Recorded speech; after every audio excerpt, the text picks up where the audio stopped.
لا كليو 5 ها هي، اللهم بارك. 9.9 ثانيه، يا سلام بالنسبه للكليو.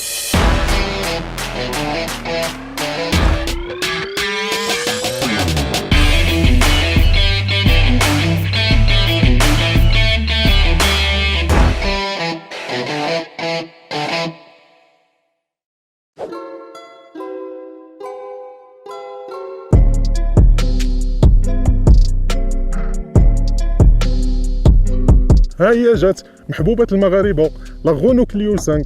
يلا دخلت للمغرب، وانا عارف بلي بزاف ديال الناس تيساينوها، داكشي باش جبتها نجربوها قبل من اي طوموبيل اخرى.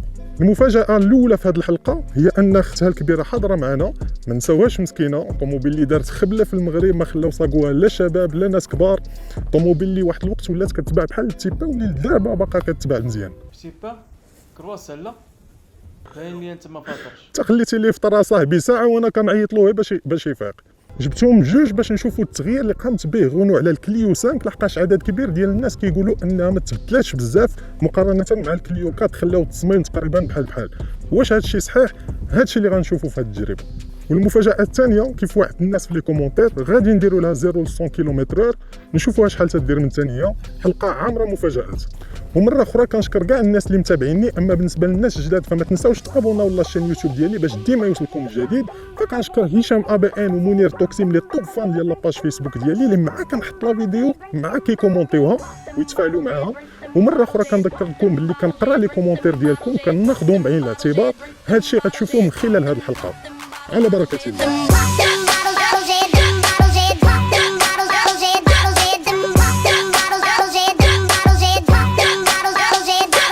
قبل كل شيء بغيت ندير واحد الفلاش باك، لحقاش كل شيء بدا من هنا.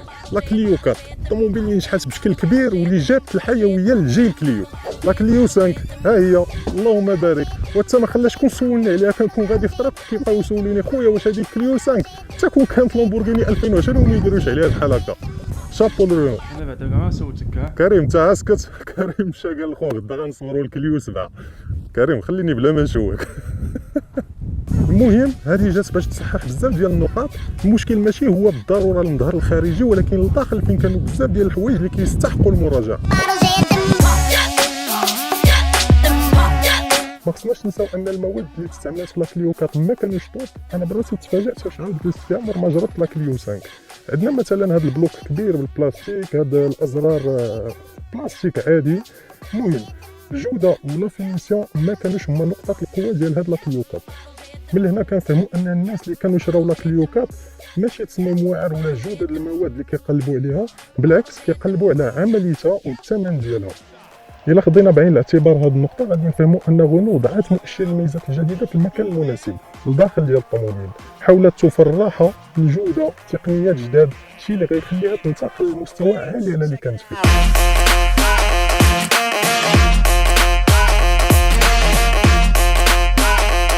كلنا كنا كنقولوا ان غونو ما سطعش راسها بزاف، خلات تقريبا نفس الشكل ديال كليو 4. كان ممكن يبدلوا جهد اكبر. شوفوا مثلا بيجو 208 كيف تحولات. هنا عندنا كليو 5 اللي باقا كتشبه الكليو 4. المهم فاش كتشوفها من قريب ودوز معها الوقت واش تي تا كريم خلينا صاحبي خلينا، كيبان لك باللي الطوموبيل تبدلات من حيث التصميم وانها طلعت في لاكام. من حيث التصميم ها هما بجوجهم قدامكم. اللي تبدل في لاكليو 5 هو الاضواء الاماميه اللي ولاو على شكل حرف سي، بحال تقريبا الميغان 4 ولا كاع لي موديل ديال رونو اللي كاينين حاليا. واللي مزيان في هاد لاكليو 5 هما انهم فول ليد ابتداء من لا فينيسيون الاولى. لاحظوا ان لا كالوندر اي الشبكه الاماميه تبدلات من حيث الحجم. هنا عندنا مصابيح الضباب اللي تبدل الشكل ديالهم، وحتى الشكل ديال لو كابو ولا كيبين لاكليو 5 قويه على لاكليو 4. الا مشينا للجنب غادي يبان لكم تقريبا نفس الشكل. هنا في هاد لا فينيسيون عندنا جوان 17 البوس اللي خداو الشكل ديالهم لا ميغان جي تي. اما بالنسبه لا فينيسيون العاديه ففيها جوان 15 البوس عاديين ماشي الومنيوم. ما كرهتش تكون جبت ديك لا فينيسيون لا الاولى لا الثانيه، لحقاش هما اللي كيتباعوا بزاف. الله يحفظك الله يحفظك الله يحفظك الله يحفظك الله يحفظك. المهم نكملوا. كنت كنقول باللي ما كرهتش تكون جبت لا فينيسيون الاولى والثانيه، لحقاش هما اللي كيتباعوا بزاف في المغرب.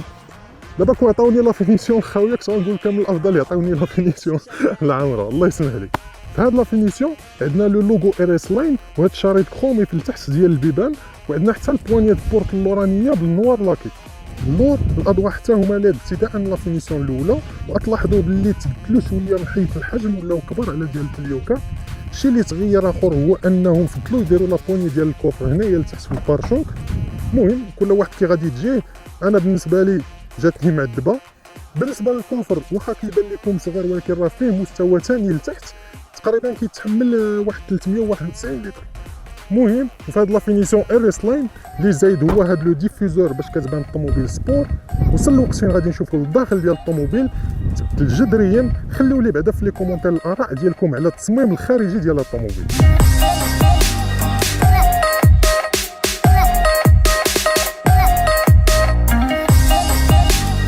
خوتي خديت واحد 3 ديال الثواني باش نجلس للداخل ديال هاد الكليو 5 باش نهضر لكم على شنو اللي تبدل فيها لداخل، لحقاش هذا هو الاهم. لداخل هو فين كاين فرق كبير بينها وبين لا كليو 4. من الواضح ان كاين تحسن حقيقي، وكاين بعض النقاط اللي ما عجبونيش وغنهضر عليهم.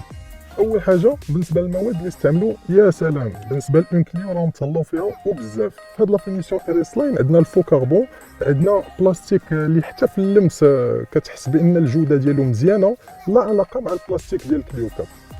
اللي جات به هاد لا كليو ما كاين واقيلا حتى في شي طوموبيل في هاد الفئه ديال لي سيتادين، هو هاد لي كونتاكسي العمودي الشكل.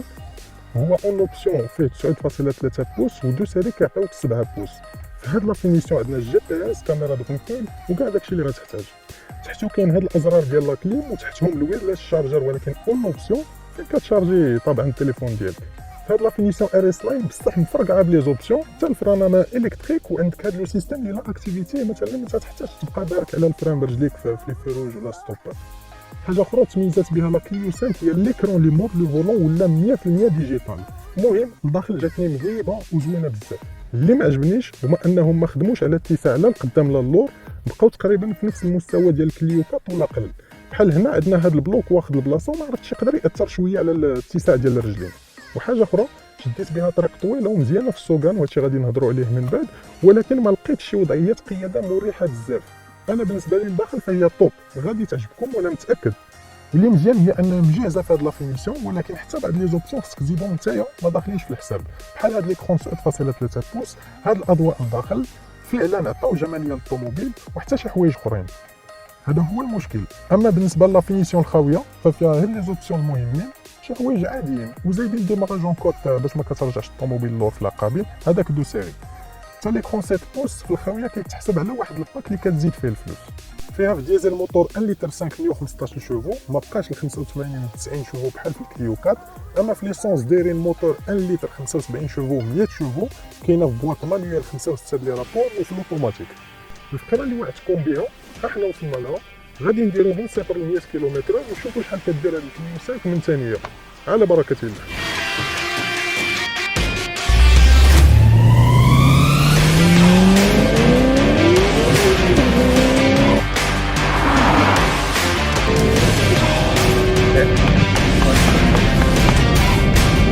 سؤال فاصلات سؤال ثانيه، يا سلام بالنسبه للكليو.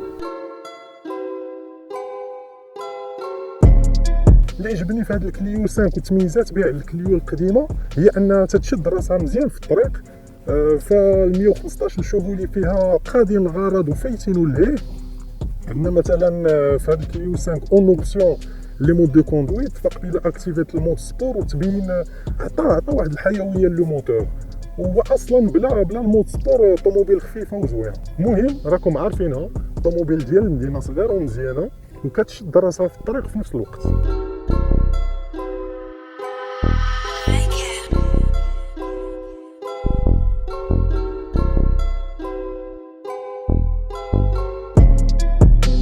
الى الكليو 4 حققت نجاح كبير في اوروبا وفي المغرب، فكنا متاكدين ان هذا الكليو 5 غادي يتمشى اكثر واكثر. كاين تغيير كبير كيف ما شفتوا معايا في هذه التجربه، وفعلا هاد لا كليو 5 طلعت من نيفو هاد المره. كيف ديما مراجعه عامه للطوموبيل، اذا شفنا ان بالنسبه للتصميم ما كاينش شي تغيير كبير بحال الا قارناها مع المنافسات ديالها البيجو 208 ولوبيل كورسا، داروا واحد التغيير جذري. اما بالنسبه للداخل فهنا فين كاين تغيير كبير، من غير المشكل ديال لي زوبسيون اكثريا تيكون خصك تزيد عليهم الفلوس ما داخلينش في الحساب ديال لا فينيسيون. وبالنسبه للسوغان ديالها فاحنا جربناها في الطريق فتبين بشكل كبير انها طوموبيل مزيانه وديال المدينه. خوتي وصلنا لنهايه التجربه. الا عجبتكم لا فيديو لايك وكومونتير وتابوناو لاشين ديالي وما تنساوش حتى البارطاج. وكيف ديما ما تنساوش تخليو لي الاراء ديالكم الانتقادات ديالكم وحتى الاقتراحات ديالكم في كومونتير ولا الواتساب ديالي. واللي عنده شي طوموبيل وبغى يدوزها فيتصل بيا. تهلاو.